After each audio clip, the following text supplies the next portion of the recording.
Hello everyone and welcome. This is the first video in a series of tutorials covering query tool functionality available in the QSAR Toolbox. In this tutorial, we will demonstrate how to search for a specific class of chemicals that exhibit toxicity toward fish species. Particularly, our task is to find out all chemicals which are aldehydes and have LC50 less than 1 mg per liter. For this purpose we will use the query tool functionality of QSAR Toolbox. The query tool is part of the input module. It allows users to create logical combinations of queries to search in the databases based on specific criteria or screen chemical lists. Before using the query tool, we need to select the appropriate databases in the data module, as this is where the search will be performed. In our case, we need to select the databases that contain experimental data related to acute aquatic toxicity to fish. These are the databases under the ecotoxicological information in the data module. So, we need to select the checkbox for ecotoxicological information and all the databases in this section are selected. Make sure that inventories and metabolite databases are not selected, as this can slow down the search process. Next, go back to the input module and click the query button. This opens the user interface for the query tool. There are 8 main tabs on the left for creating a query: identification number, name, and additional IDs. Searching by chemical ID data, using experimental data from the selected databases. Parameters, including both 2D and 3D molecular parameters. Subfragment, defining a structural fragment or the whole molecule. Category, using profilers available in the QSAR Toolbox. Similarity, allowing empirical similarity to be defined, based on Tanimoto, DICE, etc. The right side is so-called query tree logic panel, where all queries can be combined by the logical operators, and, or, not. Additionally, there are buttons that to delete or clear queries, as well as save and load logical combinations of queries. Now let's create a combination of queries to search for aldehydes that exhibit aquatic toxicity of less than 1 mg per liter. To define aldehydes, we have two options: using a subfragment search where we need to draw the aldehyde subfragment, or using a category where the structural requirement for aldehydes is already defined. In the current example, we are going to use a category. For this purpose, go to the corresponding tab and from the list of available profilers, select US EPA New Chemical Categories. After that, go to the Profiles section down and use the filter to find the category Aldehydes Acute Toxicity. Select it and click the Up button to move it to the target section. When ready, click Add to move this query to the query tree logic panel. The first part of the logic is now complete.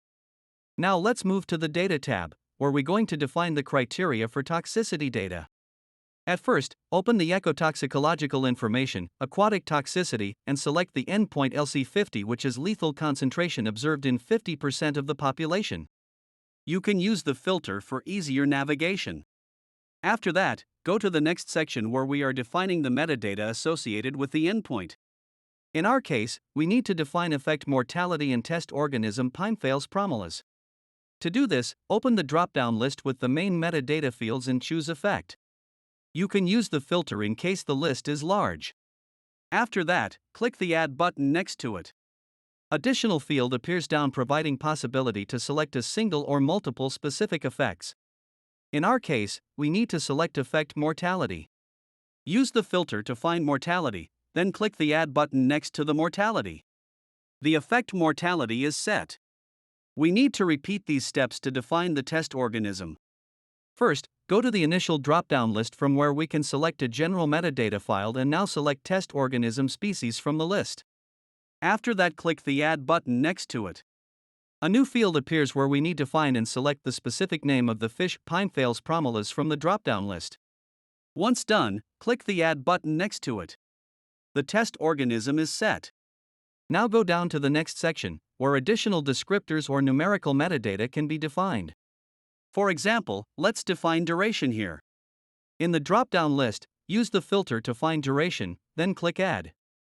As most of the data are mean values, set the mean value to 96, and for the unit, select time in hours.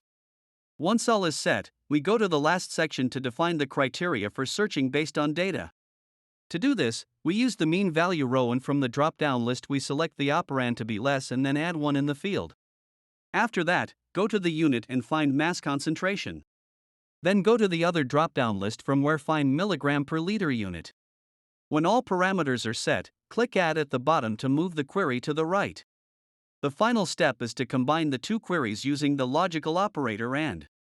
To do this, right-click on each query to turn them orange, and immediately, we see that the AND or buttons at the top are enabled. Click the AND and execute the logic by clicking the corresponding execute button at the bottom.